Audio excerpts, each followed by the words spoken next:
Hi, I'm Mark, 34, and last Thanksgiving my father raised his glass, looked straight at me, and said, "Your job is to work while your brother enjoys life. If someone has to carry the weight, it might as well be you." That sentence landed like a dropped plate in a silent room. We were mid-dinner. Turkey steaming, gravy boat sweating, my aunt still chewing. Everyone laughed like it was a joke. Everyone except me. My brother Ethan actually smiled, the kind of lazy, grateful smile you give when someone else just volunteered to pay the bill. I remember gripping my fork too hard, knuckles white, thinking, did he really just say that out loud? Because it wasn't new. It was just the first time he'd said it in front of everyone.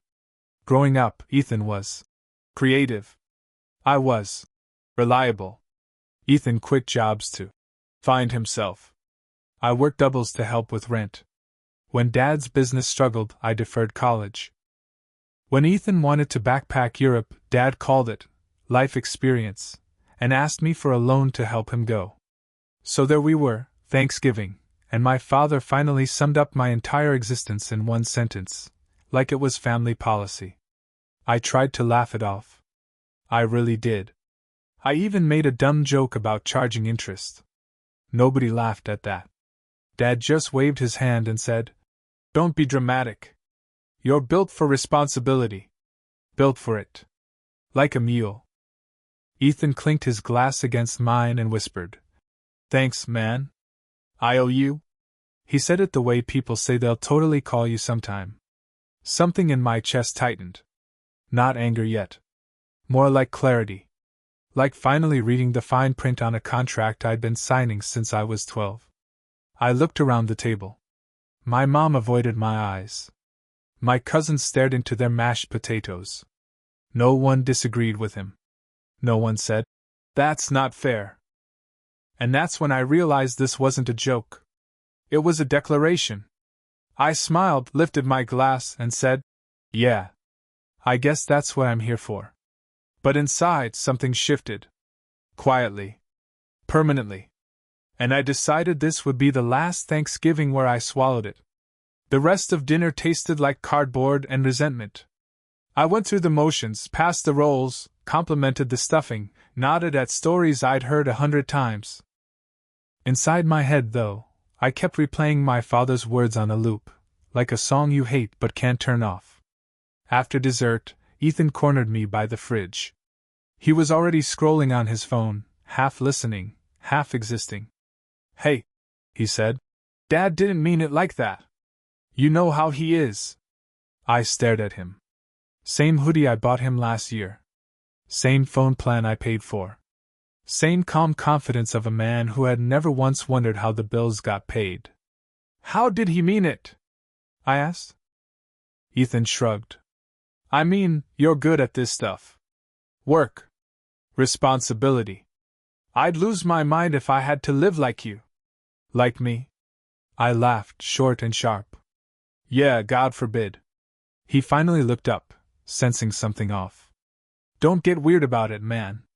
You know I appreciate you." Appreciation. The emotional equivalent of tipping your landlord $5. Later that night, after everyone left, Dad pulled me aside in the living room. Football murmuring in the background, empty plates stacked like evidence. "You were quiet tonight," he said. "You announced my life assignment between the cranberry sauce and the pie," I said. "I was processing." He sighed, already tired of the conversation.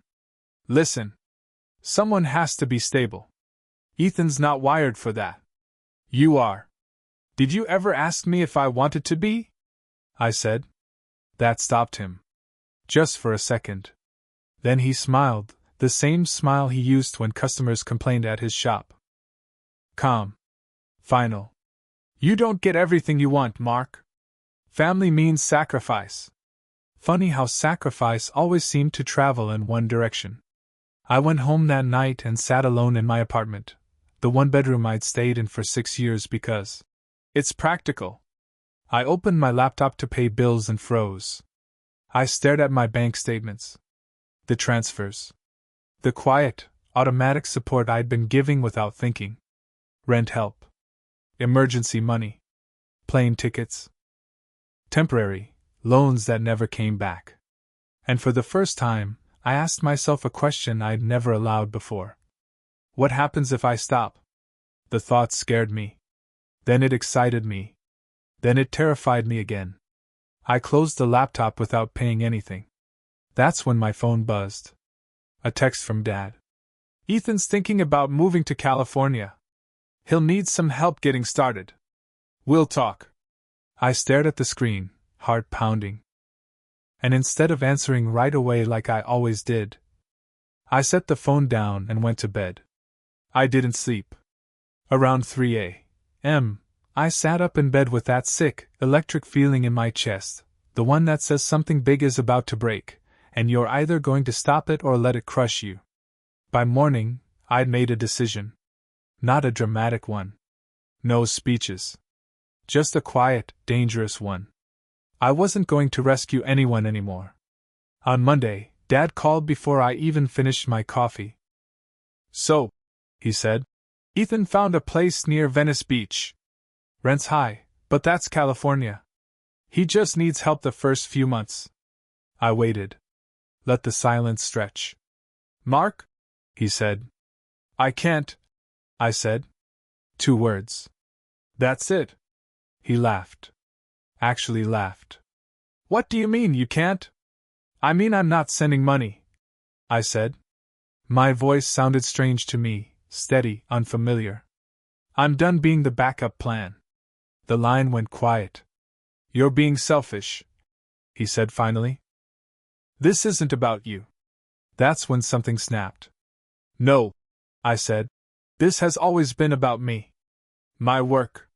My money. My sacrifices. You just never called it that. He raised his voice. I matched it. Years of swallowed frustration came out messy and loud. He accused me of abandoning family. I asked why family felt like a job I never applied for. Then he dropped the bomb. If you don't help him, Dad said, don't expect help from us. Ever. There it was. The unspoken rule, finally spoken. I hung up before my hands started shaking too badly. An hour later, Ethan called. Straight to guilt. Dude, what the hell? Dad says you're cutting me off? I'm not cutting you off, I said. I'm just not funding your life. You're ruining everything, he said. I already told people I was moving. I almost laughed. Almost. That sounds like a you problem, I said. The silence on the other end was heavy, confused. He'd never heard that tone from me before. By noon, my mom texted a long message about family unity, and how hard this was for everyone. By evening, relatives I barely talked to were chiming in, suddenly very invested in my finances. And right when I thought I'd hit bottom, my boss called me into his office. He closed the door and said, We're restructuring. Your position's being eliminated. Just like that. I walked out with a cardboard box, a severance packet, and a laugh bubbling up in my throat that felt dangerously close to hysteria. Because now I had no job. No family support. And for the first time in my life, no one to carry but myself. I sat in my car, staring at the steering wheel, wondering if I'd just destroyed everything, or finally told the truth. And that's when I checked my phone and saw an email that made my heart stop. The email was from a company I hadn't thought about in years. Subject line, following up on your application. I opened it with shaking hands. 3 years earlier, on one of those rare nights I'd let myself dream, I'd applied for a startup job out of state. Better pay. More risk. Actual growth. I'd made it to the final round, then backed out when Dad needed help covering payroll and Ethan just needed a little cushion. I never even replied to the recruiter. Now the emails said they'd found my resume again while expanding. The role was bigger. The salary made my severance look like lunch money. And they needed someone fast. I laughed out loud in my car. Like, full-on, unhinged laughter that made the guy parked next to me stare. Life has a twisted sense of timing. I drove home and paced my apartment, replaying every voice in my head telling me this was irresponsible. Family first. Stability. Don't rock the boat. All the old lines. Then my phone rang. Dad again. I didn't answer. A few minutes later, Mom. Then Ethan. One after another. Like a coordinated attack. Finally, I texted, I need space. I'll call when I'm ready. The reply from Dad came fast, you're making a huge mistake. I stared at that message and thought about how many times I'd heard it while doing exactly what he wanted. That night, I took out a legal pad and did something I'd never done before. I wrote 2 lists. On one side, everything I'd given up. Promotions I turned down. Trips I canceled. Relationships that fizzled because I was too busy helping my family. On the other side, what I'd actually been promised in return. That side stayed mostly blank. I emailed the recruiter back before I could talk myself out of it. I'm interested. When can we talk? The call was the next morning. They wanted me to fly out within the week. When I told my parents I was considering moving, Dad exploded. Said I was running away. Said Ethan needed me. Said this would destroy the family. Ethan texted me a single line, so you're really choosing yourself over us? I typed a dozen responses. Deleted all of them. Finally, I wrote, I'm choosing to stop disappearing. He didn't reply. 2 days later, I booked the flight. And the morning I left, my mother cried at the airport, my father refused to come, and Ethan didn't even text goodbye. As the plane took off, I felt sick, free, and terrified all at once. I didn't know it yet, but this wasn't the hardest part. The hardest part was still waiting for me, back home, at a table I thought I'd escaped forever. The new job was everything I'd been told not to want. Fast-paced. Chaotic. People who spoke in ideas instead of obligations. For the first time, when I stayed late, it was because I cared, not because someone else needed saving. I moved into a small apartment near the office. Expensive, loud, and perfect. Mine. For a while, the silence from my family felt like relief. No calls. No emergencies. No. Just one more thing. I told myself this was healing. Then December rolled around. Mom called like nothing had happened. Casual. Careful. We're doing a small Christmas this year, she said. It would mean a lot if you came. I almost said no. I should have said no. But some part of me still wanted proof that things could be normal. That they could see me differently now. So I flew back. The house looked the same. Same wreath. Same crooked step on the porch. Same unspoken rules hanging in the air.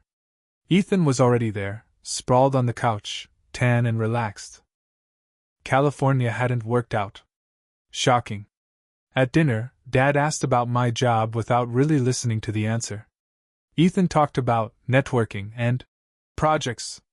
Mom kept refilling everyone's plates like if we were all chewing, no one would fight. Then Dad cleared his throat. So, he said, since you're doing well now, we need to talk. There it was.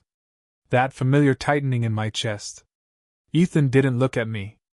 Mom stared into her wine. Dad continued, your brother's had a rough few months. He's thinking about going back to school. It's expensive. We thought maybe. I set my fork down. I'm not paying, I said. The words landed heavier than the Thanksgiving ones had. Dad's face hardened. This again? Yes, I said. Calm. Clear. This again. Ethan finally looked up. Wow, he said. You've really changed. No, I said. I've just stopped pretending. Mom started crying. Dad accused me of holding grudges. Ethan said I was punishing him for being different. And then Dad said something he'd never said before. After everything we've done for you, he said, this is how you repay us. I stood up, heart pounding, legs shaking. You didn't raise a son, I said quietly. You raised a safety net. The room went dead silent.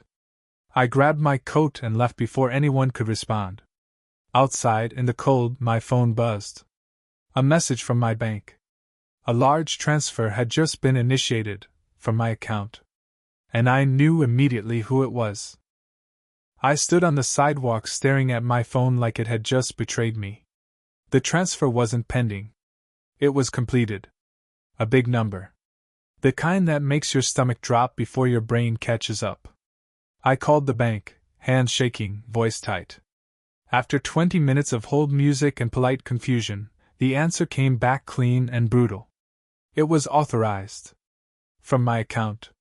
Using the backup credentials I'd set up years ago, when Dad insisted. In case of emergencies. I laughed. Loud. Bitter. Right there on the sidewalk.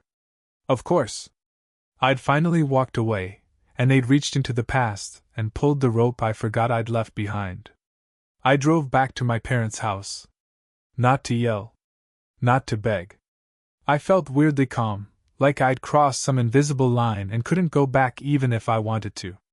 Dad opened the door like he'd been waiting. We needed it, he said immediately. No apology. No hesitation.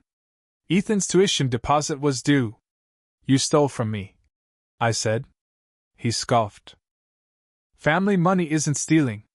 Ethan appeared behind him, suddenly very interested in the floor. I nodded slowly.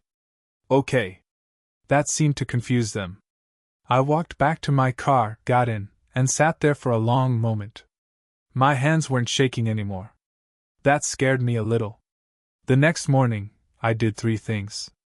First, I locked every account, changed every password, removed every backup access I'd ever given anyone. The banker sounded sympathetic. Like this wasn't her first time hearing this story. Second, I filed a report. Not to press charges, yet, but to document everything. Third, I called a lawyer. When Dad found out, he left a voicemail so angry it sounded rehearsed. He accused me of betrayal. Of greed. Of forgetting where I came from. Ethan texted, "You're seriously going to do this? Over money?"